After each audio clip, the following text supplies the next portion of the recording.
और ऐसे ऐसे ना समझ, पढ़े लिखे ना समझ, जो अपने आप को बहुत ऊंचे समझते हैं, वो इस प्रकार के अंध मान्यताओं के शिकार होकर के अपने जीवन को बर्बाद कर लेते हैं।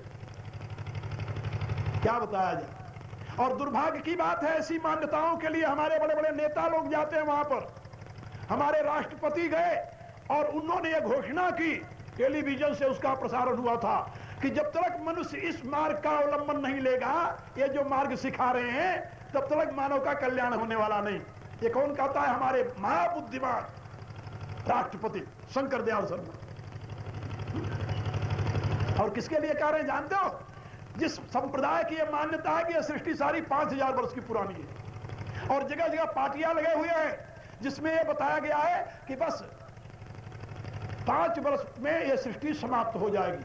और कब से लगे हुए हैं? कम से कम 25 वर्ष हो गया इस पार्टियां को लगे हुए, अभी वो 5 वर्ष पूरा नहीं हुआ। आप लोग जानते हो उस संप्रदाय को। अभी कल पैदा हुआ है, सिंध का एक व्यक्ति था जिसने चलाया और पूरी दुनिया में छा गया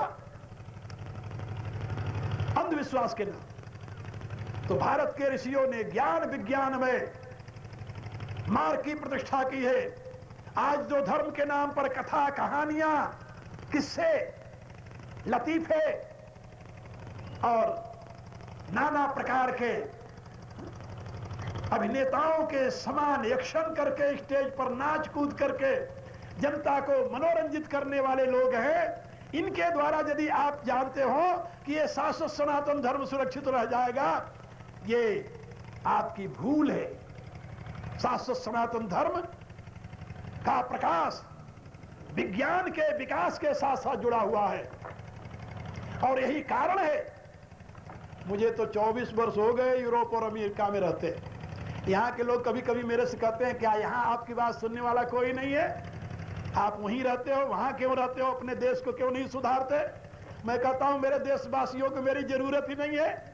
यहाँ तो जरूरत है कचरा, क्या नाम लेते भाई, हम तो जानते ही नहीं उसे कहना। गाना बजाना, नाचना, किस्से कहानी, मुखन्नसों की तरह स्टेज पर खड़े होकर के डांस करने वाले को लोग कहते महासंत है। ये तो यही है ना।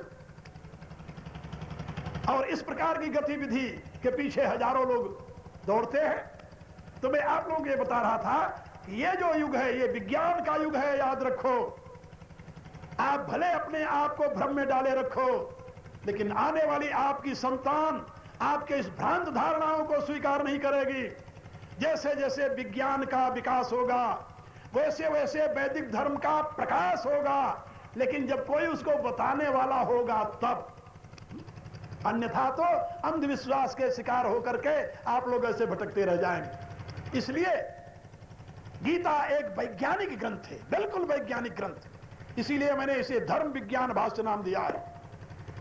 धर्म की वैज्ञानिक मीमांसा करते हुए भगवान कृष्ण ने इस दिव्य संदेश को मानव को दिया है। इसमें कोई एक शब्द भी ऐसा नहीं है जो विज्ञान सम्मत न हो, याद रखो। और यदि किसी को भ्रांति हो तो मेरे पास आकर समझ लेना। इसलिए आप इस वैज्ञानिक ग्रंथ के प्रकाश में अपने बुद्धि का विकास करते हुए अपनी आत्मा को उत्थान की दिशा में आगे बढ़ाइए। इसी में आपका कल्याण है, इसी में आपके समाज का भी कल्याण निहित है। इन्हीं शब्दों के साथ मैं अपनी वाणी को ही विराम देता हूं। कल का एक दिन और रह गया है सवेरे के कार्यक्रम में, और सायं का कार्यक्रम जो है अभी 2 दिन बाकी हैं। मैं जानता हूं कि रात्रि कार्यक्रम में यहां इतनी भीड़ होती है, लोग उसमें अधिक रुचि लेते हैं। ये नहीं कि उनके पास अधिक रुचि उसी में आती है, दिन में समय नहीं होता, मैं जानता हूं।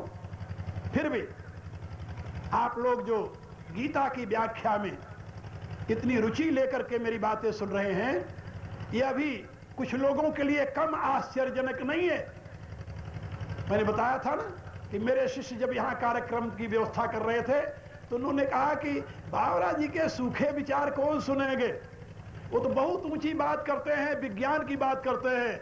यहाँ यदि आपको भीड़ इकट्ठा करनी हो तो कोई नाचने गाने वालों को भी ले आना चाहिए, जो संगीत के द्वारा लोगों को आकर्षित करे। और रात्रि की भीड़ को देखते हुए मैंने एक सज्जन से पूछा, हम कहा ये लोग नाचने गाने वाले को देखने आए हैं या गंभीर विचार सुनने आए हैं? तो कहते हैं हाँ महाराज, बात है हमें यह पता नहीं था कि लोगों की इतनी रुचि होगी आपके इस गंभीर विचार सुनने में। हम कहा जनता सुनना चाहती है यदि उसको सुनाने वाला कोई हो, जानना चाहती है यदि बताने वाला कोई हो, करना चाहती है यदि दिशा दिखाने वाला कोई हो। और यदि धर्म के नाम पर आप लोगों के मनोरंजन ही करते रहेंगे तो याद रखो, न तो आपका भला होने वाला है न उस समाज का भला होने वाला है। अब आप मेरे साथ प्रार्थना कीजिए, सायंकाल को फिर आप लोग मिलेंगे और फिर भरत चरित्र के माध्यम से आपको समझाएंगे। इसके आगे वाले श्लोक की व्याख्या कल मैं करूंगा। कल आखिरी दिन है और हमारे इस ज्ञान यज्ञ की पूर्ति होगी, आप लोग उससे आनंद लेंगे। दिन में जो मेरे से मिलना चाहते हैं आपको पता है, आकर मिल सकते हैं।